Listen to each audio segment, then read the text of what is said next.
génn na àdduna kooku responsabilité wu administration pénitentiaire ñi ko yoroon ak yoon yi mu loxo yu mu tegu yëpp ba fi mu egg tey. surtout loxo police dafa impliqué au premier chef te loolu il faut que nag ñu leeral ko parce que nag ku si nekk si ñun mënoon na la dal parce que ñun ay citoyen rek lañ mën nañ tëb tuumaal lu nekk mais tant que jugé wuñ la ba daan la yaa ngi toujours sous la présomption d'innocence si diggante boobu manifestation de violence wala allégation bu violence bu ñu mënti wax waru fi mën a am tout à fait loolu su amul woon yaakaar naa ni tey mi ngi ànd ak bakkanam dana taxaw si kanamu yoon layoo ñu bàyyi ko mu dem ñibbi këram parce que ces histoires aussi fi mu commencé mooy principe force spéciale yi ñuy wax xam nga gis nga Sénégal tamit il faut que ñu wax dëgg qu'on se regarde dans le blanc des yeux et qu'on se dise les choses il faut que gouvernement bi état bi ñuy arrêter di instrumentaliser les institutions pour des buts politiques manifestation bu waroon am ñu ngi fi wax ay waxu force spéciale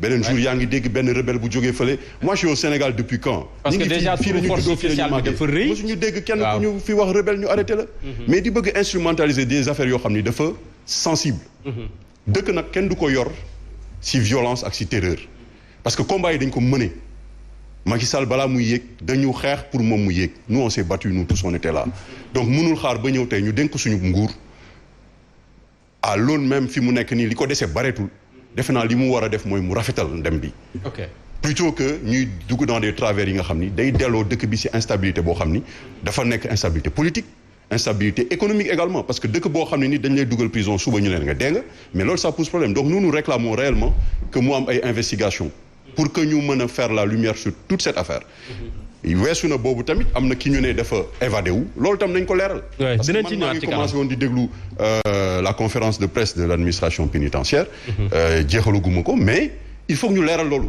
il faut que ñu génn ñu wax ak nit ñi je pense que c'est un bon point ñu génn wax c'est important mbir su amee ci dëkk leerul ñi ko ŋànk ñi ñu dénk ñoo war a génn wax ba leeral ko ci kanamu askan bi parce que nag dañ leen dénk suñuy serviteur lañu c'est important parce que également peut-être ñu wax jusque ci kanam tuuti mën nañu am wala bu fekkente ne la régie est prête Cheikh Omar vidéo bi nga doon wax sànq avec le témoignage de l'épouse de François Mancabou bu dee mën nañ ko am ñu mën ko suivre ndoo après on va revenir pour mën ko commenter à vous la régie. ñoom luñ ko def si biir. ba tey yow xamoo lan. ils vont pas te dire je sais qu'ils ont torturé ils vont pas te dire ils sont comme ça. ma ne leen li ngeen def sama jëkkër loolu xam naa ko yéen a xam li ngeen ko def ba mu nekk urgence à l'hôpital principal c'est là que j'ai couru ma daw urgence je tourne de l'autre côté je vois que toog ci chaise roulante la tête inclinée deret bi nekk ci moom un peu conscient il parlait moins j'ai dit fan mu ne gis nga luñ ma def ma ne ko waa calme-toi yàlla rek ma ne ko calme-toi moi je suis là. J'ai pris un mouchoir. Écoute bien, je l'ai nettoyé, j'ai nettoyé. J'ai dit, mais, et son t-shirt, ñu ne ma, pour ñu mun ko kii, le médecin, xam naa dafa jël ciseau mu déchiré ko. Comme il était fatigué, j'ai nettoyé. J'ai vu ñu ñaw front bi, ñaw si bopp bi ñu teg col bi sax muy dañ ma ne ñu teg col bi. T-shirt baa nga fa, deret bi dafa collé, nii laa doon def, le sang était coagulé. Ma fompa ma jël mouchoir bi kii. Auto bi ñu ne non la voiture vient dafay dellu police ma ne leen avec son état comme ça moi je veux voir le médecin ñu ne non il retourne yenn ñi soxor ma ne leen yenn ñi nag soxor la carrément ñu delloo ko police allongé ko ci benn fauteuil mu ne je ne sens pas mon cou depuis l'hôpital j'ai demandé l'appareil pour mon cou je ne sens pas mon cou je ne sens pas les pieds je vous ai demandé l'appareil si jamais je meurs je demande vous me négligez rek man ma daa di génnee sama frotté baat bi mu ne ma frotté main droite bi main gauche bi les doigts les pieds baaraam yi et tout ma frotté ko yëpp mu teg bopp bi ma ne leen kii il souffre.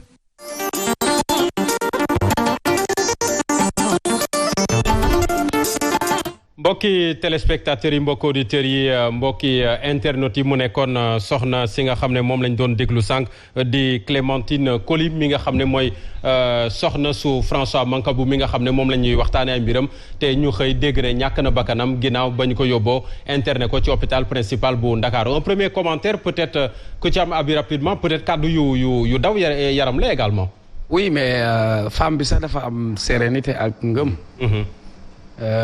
mais am na ñoo xam ne bu doon ñoom duñu mën a tenir loolu et je crois que témoignage am amul beneen témoignage bu ko gën a fidèle. man xaw ma ne woon dañuy tegle mais quand j'ai regardé la vidéo de la femme je suis très sensible à ça c'est-à-dire imam après war na xutba ci bakkan. bakkan quoi sénégalais duñu ay kaña quoi. jàppale léegi dafa mel ni dee dañ koy bëgg a banaliser. oui mais tool yi lu ñuy wax yëpp on ne parle que de droits humains. doomu aadama yàlla daf ko jox cër jox ko gëdd. wala xadd karam naa banni aadama. c'est-à-dire nan la ñu mën a jëlee nit ñu téye la. biñ lay téye yaa ngi am sa conscience ak sa lépp. pour man waroo ragal sax dem ci yoon. au contraire man bu ñu ma waxee dañ maa jiin nangam mais damay dem ak xel bu dal ak sérénité bu ñu ma laajee ma tontu c'est tout. mais bu fekkee yii am na ci. après le procureur il va sortir pour ñu defal ñu benn genre scénario wala lavage de cerveau wala nëppal il faut que ça arrête c'est-à-dire pour man deru police mënu ci set. deru administration pénitentiaire mënu ci set. parce que ci seen loxo la jaar. oui peut-être pas administration pénitentiaire mais police.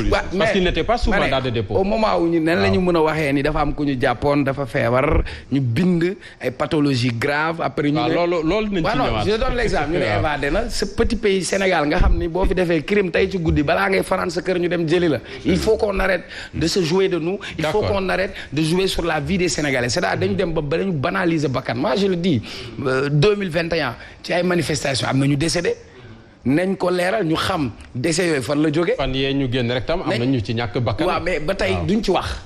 duñ ci wax après nag ñu continuer la vie continue après demain on va continuer à faire comme ça booy ñu jàppoon ci affaire u 23 juin. nañu dëkk Colobane. c'était 5 ou 7. oui mais après ñu dóor leen ci kaso 20 ans mais après seen avocat ci procédure monte joxe ni torture mais benn boobu ndekete ci ay awraam lañ ko doon maas ñan ñoo ko def. waaw léegi nag mënuñu nekk ci dëkk boo xamante ni. d'accord bakkan mën na faatu te du mujj fenn. lii nag solution la occasion la pour que ñu régler ces questions une bonne fois. impunité bañ a jeex. d'accord Alioune Badara da nga cee bëgg a réagir. li bëgg wax rek. lii yëpp li ko andi. une manifestation bu ñu autorisé wul. manifestation yàgg na am Sénégal ñu encadré ko. bal tàkkul dara amul. mais bi ñii li ñu leen jàppee c'était en marge de la manifestation. mais c'était bon peut-être que le lien après 17 c'est une manifestation peut-être coïncider woon na rek. jàppale leen si jamono boobu. mais suñu autorisé woon manifestation bi ñëpp dañuy ñëw si manifestation bi toog. la preuve le 8 def nañ ko. ñu ñëw def suñu manifestation dem suñu yoon. Macky Sall li may wax na delluwaat ñu nettoyé woon place bi de manière très civique doog a ñibbi. président Macky Sall na delluwaat 2012 mu xoolaat archive am. état bi ñu nekkoon 2012 la ñuy delloowaat 10 ans plus tard. loolu c'est malheureux pour une république qui se dit en marche. ñun dañu bëgg jëm kanam Sénégal te ñi ñu mën a jàppale nag mooy suñu njiit. donc on fait appel à eux quand même ñu def preuve de hauteur si yenn mbir yi. pour ñu mën a de sérénité. ñu mën a di am une respiration démocratique boo xam ni amul sax citoyen bi du am lu muy toog di ko tiit. parce que les citoyens aussi ont des fois peur. ñi nga xam ne ñoo dëkk ci lieu yi nga xam ne la ñuy defee manifestation ils sont toujours dans un état. boo xam ni mais ils sont toujours sous pression. réew nag pour mu dox stabilité la laaj jàmm la laaj ak sérénité. donc si loolu la ñu woo vraiment gouvernement du Sénégal. d'accord pour ñu mën a dem ci 2000. d'accord imam kii mi ngi la doon wax nga xutba ci wàllu bakkan. peut-être également rappeler que même détenu même buñ la accusé ci ay mbir c'est des présomptions. c'est des présomptions donc lépp li war ci yow également ci wareef ak yelleef dañ ko war a sàmm dañ ko war a respecter. waaw comme ni nga ko waxee rek ñu ngi delluwaat di waxaat ni inna lillahi wa inna ilayhi rajiun di dolliwaat rek di masawuwaat famille ak soxnaam aussi comme ni ko sa waay waxee soxnaam ku dal la te itam ku yàlla may la mu mën a am maanaam dalu mën a expliquer pour que sénégalais yi nga xamante ne xamuñu mën a jëlee ci maanaam lan mooy xew-xew bi dëgg-dëgg moom tamit ñu ngi ko koy jàll ñu ngi koy massaw ba pare tamit ñu ngi wax ni dara gënul nekk yeete ak xutba du dara lu dul yeete léegi nag yeete ci maanaam ci diine l'islam lépp loo xamante ni yàlla bëgg na jaam ñu mel ko rek dégtal na yonent bi yeggale na ba ñëpp recevoir nañ message bi ban sax ne waxal ko xamal ko ni ko balaxtu maanaam yeggale nga maanaam matale nga léegi nag lenn moo ci nekk dafa am loo xamante ni ñun mënuñoo gën a nekk maanaam yërmande gën koo am ni yàlla buur bi ñuy sàkk moom parce que moom bu waxee ni ku rey nañ ko rey bu nit reyee ñu jël ko tëj ko kaso kon ñun bëgg nañ gën a ëpp yërmande yàlla te yàlla moo xam li tax mu ne bu ñu reyee nan rey bu ñu jamee la nga jam tey ko ci sa intention ñu jam la ñu di tool mais fii xamaguñu kan moo rey bu dee rey am na. waaw loolu laa lay expliquer nii dafa am fu ma jëm. léegi su ma waxee loolu bu fekkee ni moom dafa nekk ci ay loxo yu nguur. mais ci nguur rek ngay jox observation bi. moom tamit ngay jox li ci nekk yëpp moom nga koy jox. léegi moom mooy dem gëstu ba ñu xam ki ko rey ñu delloo si waat ki ko rey ñu def ci moom li war ci moom. foofu laay waxee. léegi nag lenn dafa am xam nga bu fekkee ni ñi ngi jël nit. par exemple tëj ko ci kaso.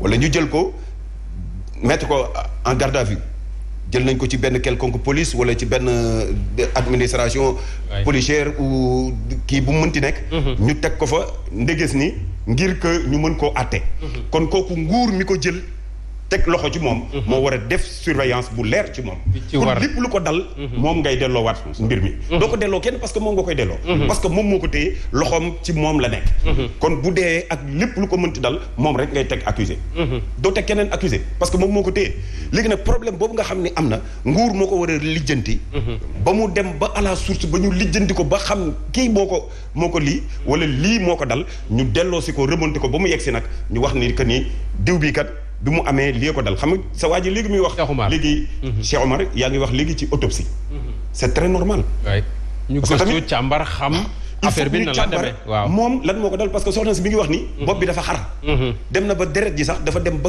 waw ci kawam ba moom bi muy teggi deret ji da ko doon àkkati dem na ba nee na maanaam yëgatul loosam yëgatul loxom yëgatul tànkam mais que yëgatul loxom yëgatul tànkam donc ba pare ak décès bi liñ ci bind accident mortel waaw yu yomb yooyu quoi ak mooy këyit gi médecin bi si mooy médecin bi ko doon xam nga les motifs aussi les motifs